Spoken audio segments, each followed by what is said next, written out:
Hello and welcome to the Slow English Podcast. My name is your host, and I am very happy to have you here today. This podcast is designed for English learners who want to stay informed about the world while improving their listening skills. We speak slowly and use clear, professional English so that you can understand every word.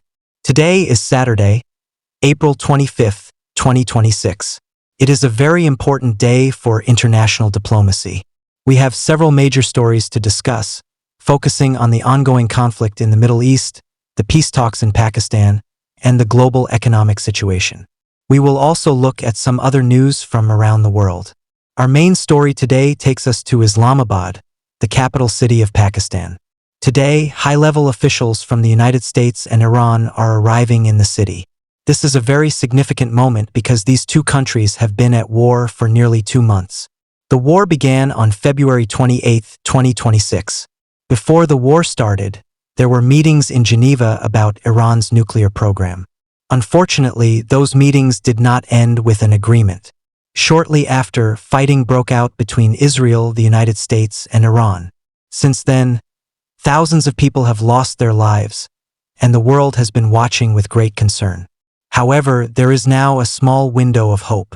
Pakistan is acting as a mediator. A mediator is a person or a country that helps two sides in a conflict talk to each other. The President of the United States, Donald Trump, has sent 2 special envoys to Pakistan. Their names are Steve Witkoff and Jared Kushner.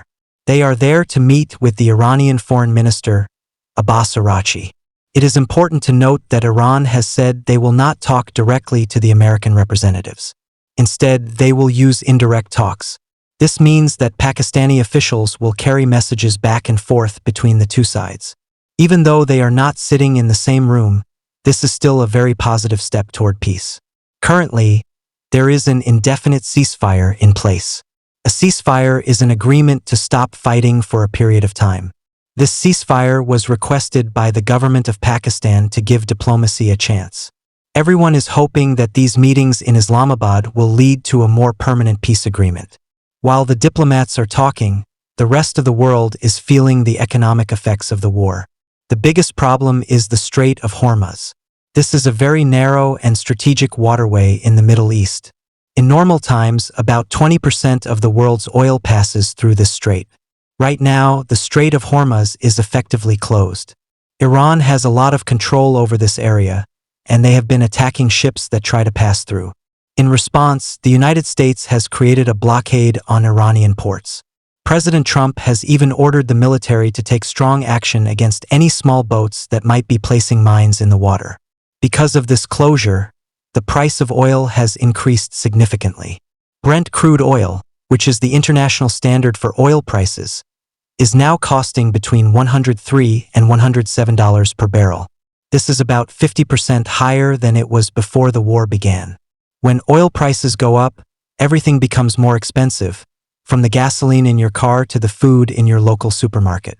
To help with this problem, President Trump has extended a special rule called the Jones Act waiver for another 90 days.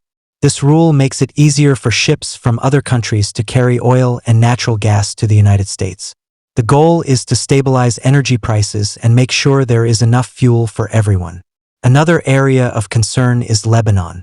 2 days after the war with Iran started, fighting also began between Israel and a group called Hezbollah in southern Lebanon. This has added another layer of complexity to the regional conflict. On Thursday, President Trump announced that Israel and Lebanon had agreed to extend their own ceasefire for 3 more weeks. This is good news, but the situation remains very tense. Even though there is a truce, there have been reports of small attacks. For example, the Israeli military recently asked residents of a village called Deir Ams to leave their homes because they believed Hezbollah was using the area for military purposes. There have also been reports of drones being shot down. A drone is a small aircraft without a pilot.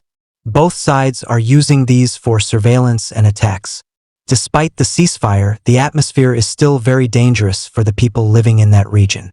The human cost of this conflict is very high.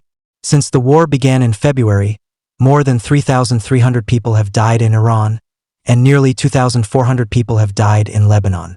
In Israel, 23 civilians and 15 soldiers have lost their lives. Even United Nations peacekeepers have been affected.